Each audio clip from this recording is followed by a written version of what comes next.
श्री सच्चिदानंद सद्गुरु साईनाथ महाराज की जय।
आता धूप आरती सुरू होत आहे।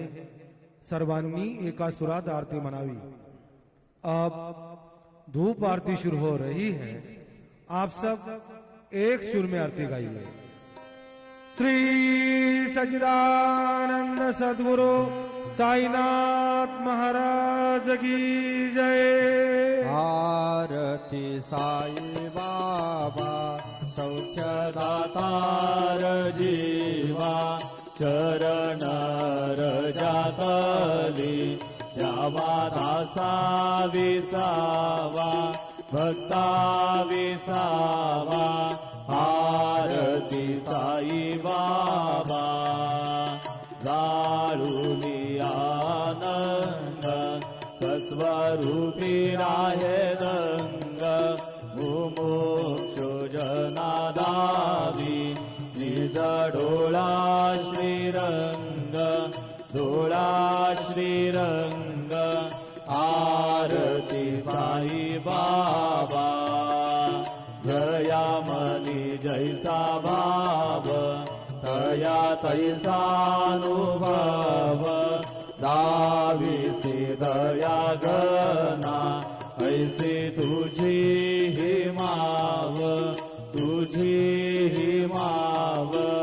आरती साई बाबा तुमचे नाम ध्याता हरे संस्कृती व्यथा अगाध तव करणी मार्ग दाविसी अनाथा दाविसी अनाथा।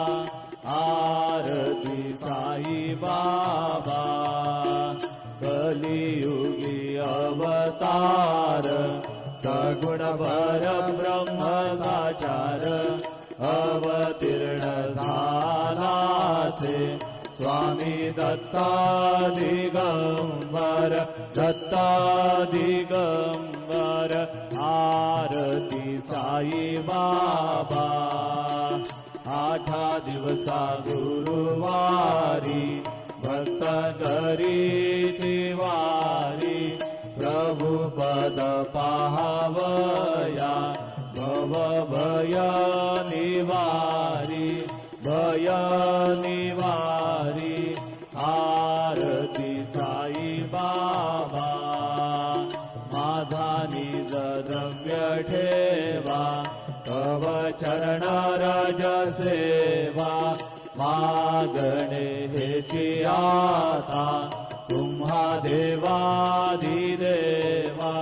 देवाधिदेवा। आरती साई बाबा इच्छित दीन चातक निर्मल तोय निज सुख पाजावे माधवाया सांभाळ आपुले भाग आपुले भाग।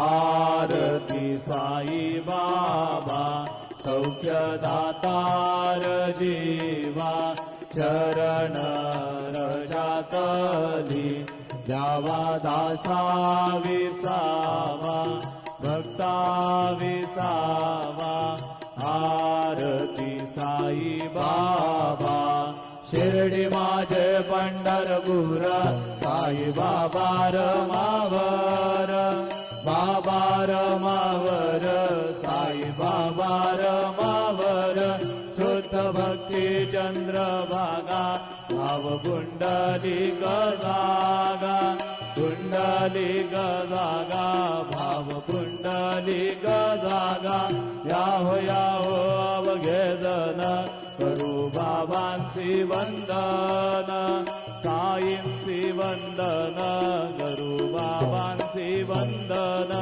जणू म्हणे बाबा साई भाव पाव माझे आई पाव माझे आई धाव पाव माझे आई घालीन डांगड वंदीन जरण डोळ्यान पाहीन रूप तुझे प्रेमे अलिंगेन आनंद पूजिन भावे वारीन मणे नाम त्वमेव माता च पिता त्वमेव त्वमेव बंधुश्च सखा त्वमेव त्वमेव विद्या द्रविण त्वमेव त्वमेव सर्वं मम देव देव कायेन वाचा मनसेन्द्रियैर्वा बुद्ध्यात्मना वा प्रकृति स्वभावा करोमि अद्य सकलं परस्मै नारायणायति समर्पयामि अच्युतं केशवं राम नारायणं कृष्णदामोदरं वासुदेवं हरिं श्रीधरं माधवं गोपिका वल्लभं जानकी नायकं रामचन्द्र भजे हरे राम राम राम हरे हरे हरे कृष्ण कृष्ण कृष्ण हरे हरे श्री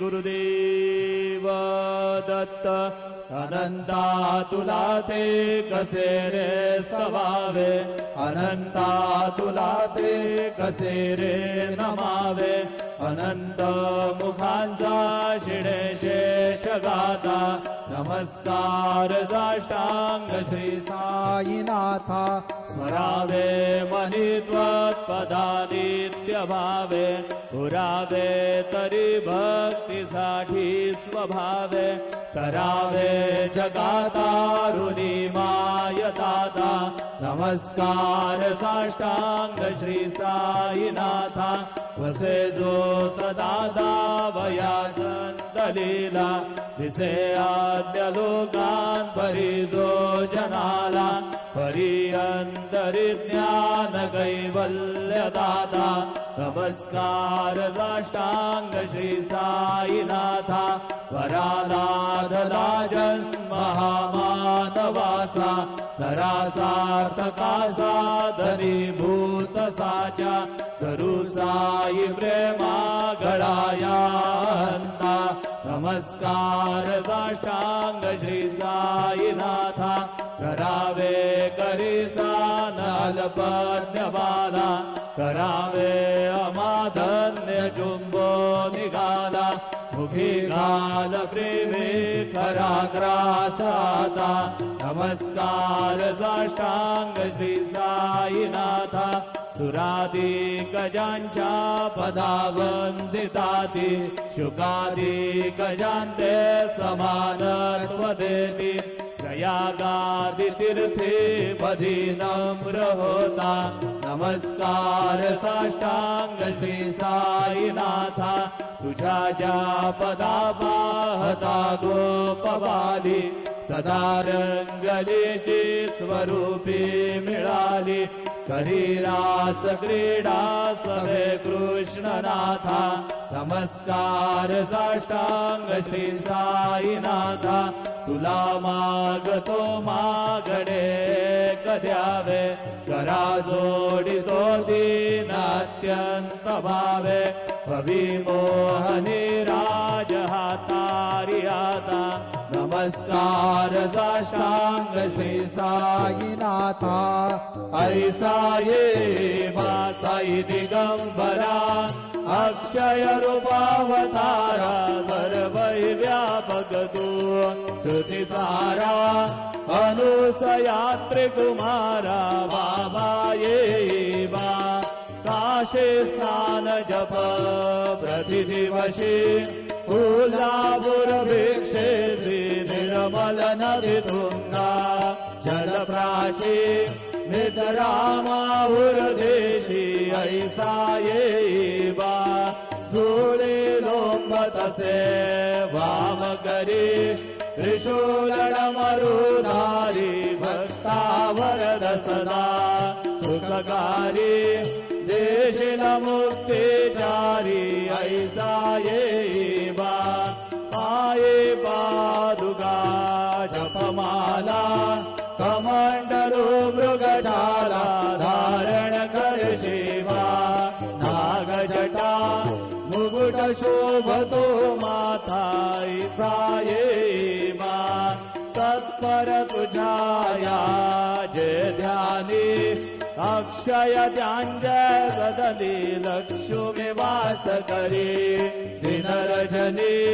रक्षसे संकट वारुनी ऐसा ये बा या परिध्यान तुझे गुरुराया दृश्य करे नयनाया पूर्णानंद सुखे काया नाविसे हरे गुण गाया ऐसा ये बा साई दिगंबरा अक्षय रूपावतारा सर्वै व्यापक तू श्रुतिसारा अनुसयात्रिकुमारा बाबा ये बा सदा सत्स्वरूपं चिदानन्दगन्धं जगत्सम्भवस्थान संहारयितुं स्वभक्तेच्छया मानुषं दर्शयन्तं नमामीश्वरं सद्गुरु साईनाथं भवद्वांसविद्वौ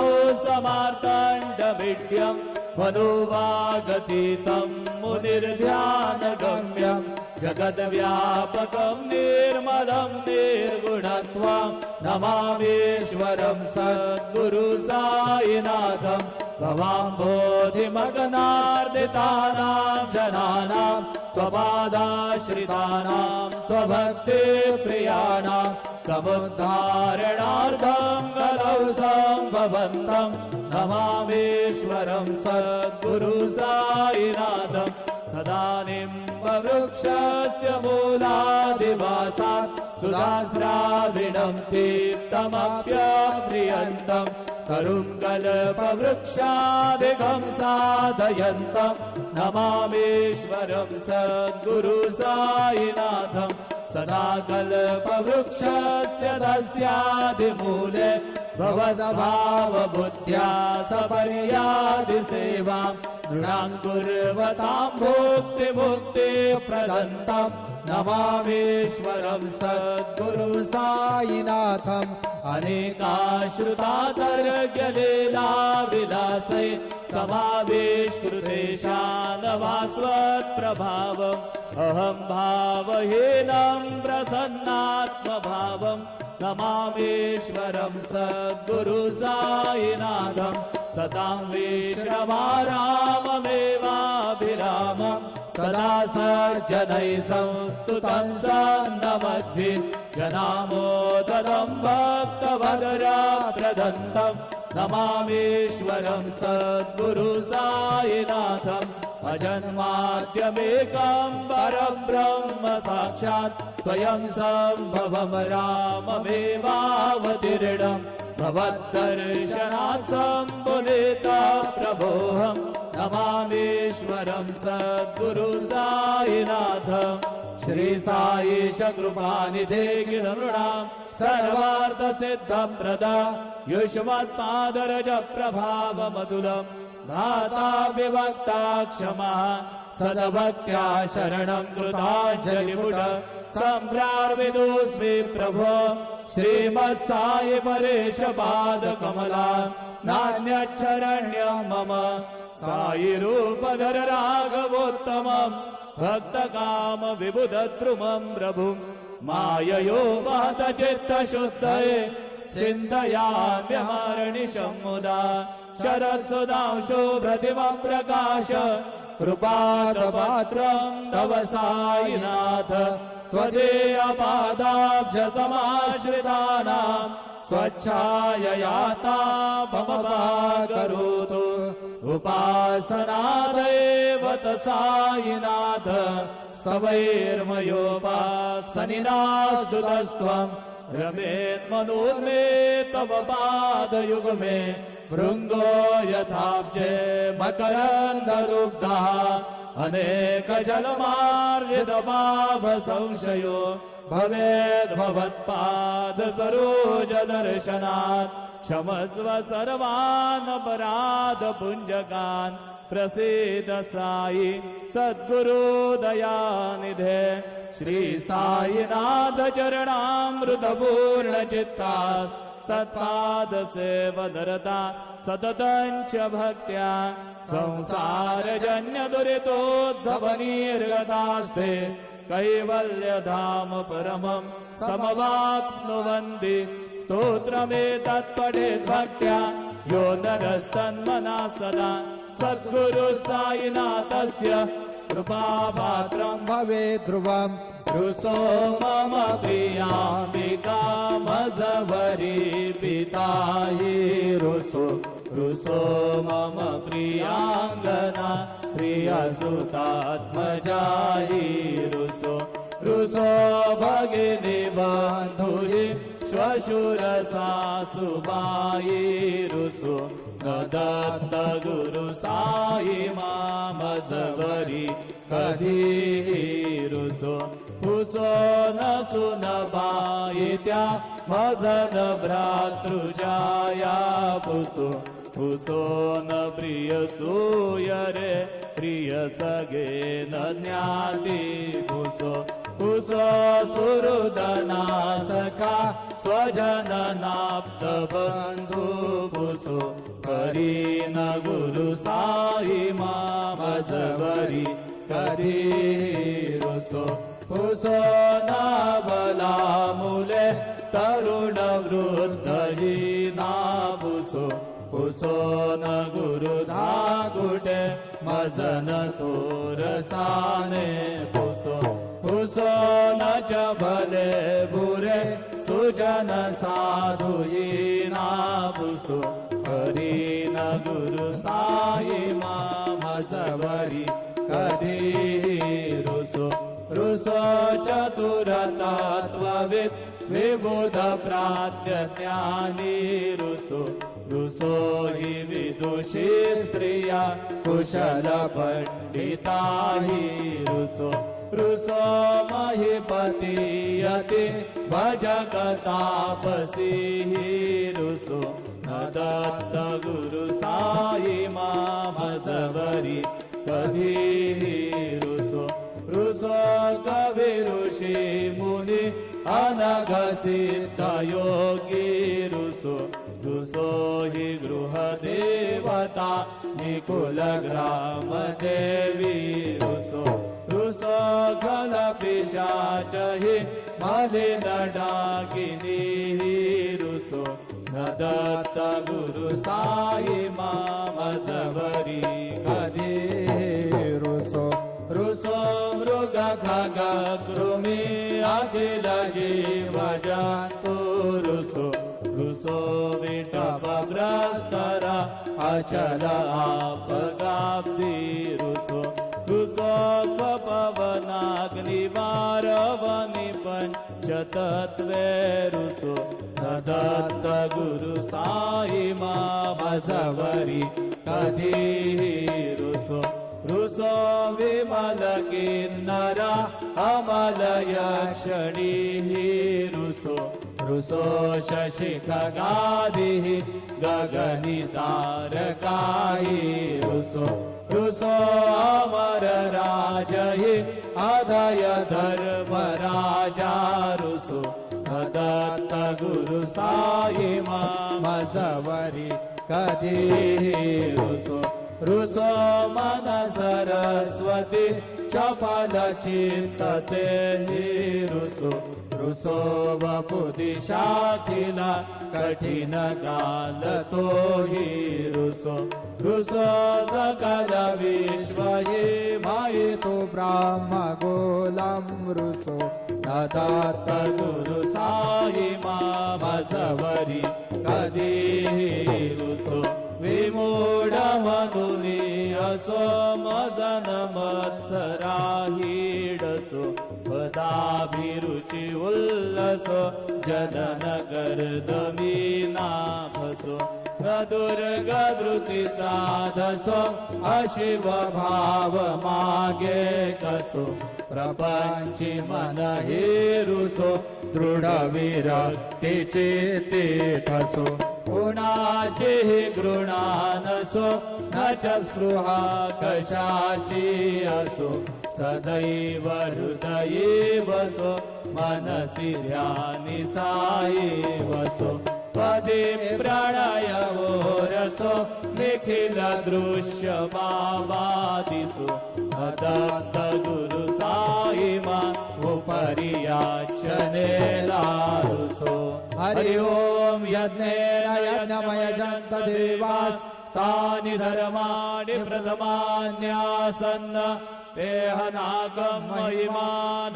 सचन्त यत्र पूर्वे साध्या सन्ति देवाः ॐ राजाधिराजाय प्रसय्य सायिने नमो वयं वै श्रवणाय गुरुमहे समे कामान कामकामाय मह्यं कामेश्वरो वै श्रवणो दधातु कुबेराज वै श्रवणाय महाराजाय नमः ॐ स्वस्ति साम्राज्यं भोजं स्वराज्यं वैराज्यं पारमेष्ट्यं राज्यं महाराजमाधिपत्यमयं समन्तपर्याः ईशात् सार्वभौमः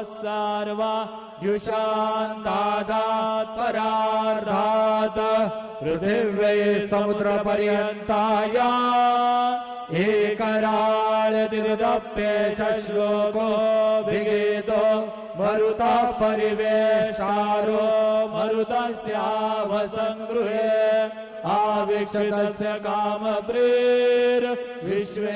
देवा सभासदैति श्रीनारायण वासुदेवा य सच्चिदानंद सद्गुरु साईनाथ महाराज के जय। करचरण कृतं वा कायजं कर्मजं वा श्रवणनयनजं वा मानसं वा पराधं वेदं वा सर्ववेदक्षमस्व। जय जय करुणाब्धे श्री प्रभु साईनाथ श्री सच्चिदानंद सद्गुरु साईनाथ महाराज की जय।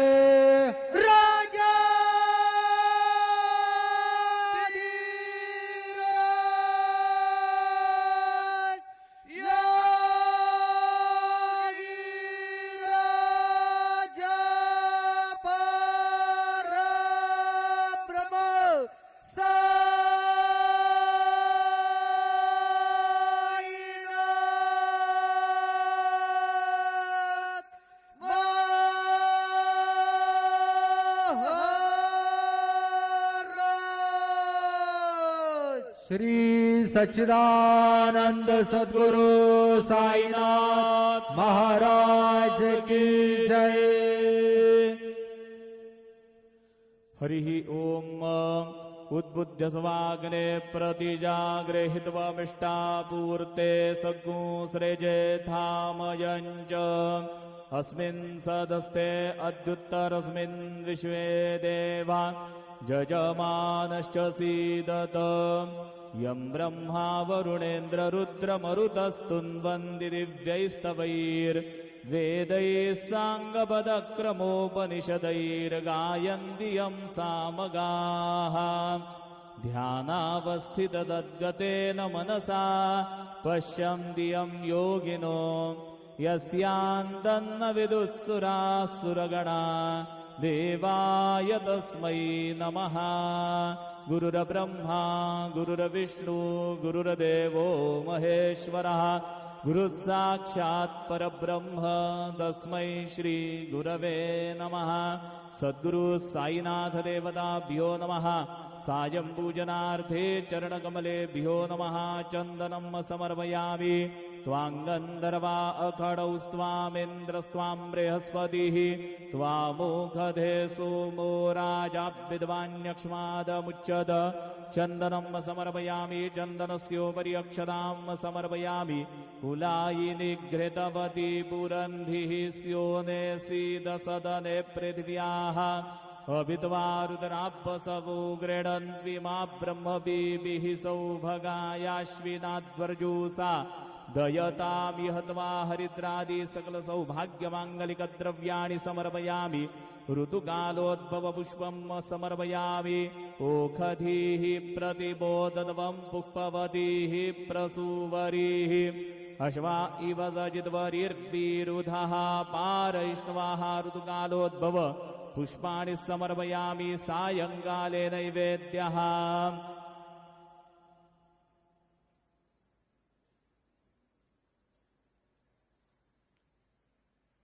प्राणदा अपानदाभ्यानदापर्जोदापरिबोधाः अन्यांस्ते अस्मत्तपन्तुहेतयः पावको अस्मभ्यग्नो शिवो भव। चतुष्कोणमण्डलं कृत्वा तदुपरि नैवेद्यपात्रं निधाय गायत्रीमन्त्रेण पात्रं प्रोक्षयेत्। ऋतन्त्वा सत्येन परिखिञ्चामि धेनुमुद्रयाम् अमृतीकृत्य ग्रासमुद्रया। ॐ प्राणाय स्वाहा ॐ अपानाय स्वाहा ॐ व्यानाय स्वाहा ॐ उदानाय स्वाहा ॐ समानाय स्वाहा ॐ ब्रह्मणे नमः। नैवेद्यमध्ये पानीयं समर्पयामि। पुनर्नैवेद्यं निवेदयामि। ॐ प्राणाय स्वाहा ॐ अपानाय स्वाहा ॐ व्यानाय स्वाहा ॐ उदानाय स्वाहा ॐ समानाय स्वाहा ॐ ब्रह्मणे नमः। नैवेद्यं समर्पयामि। हस्तप्रक्षालनं समर्पयामि। मुखप्रक्षालनं समर्पयामि। शेषोपचारार्थे प्रार्थनापूर्वकनमस्कारं करोमि। श्री सच्चिदानंद सद्गुरु साईनाथ महाराज की जय।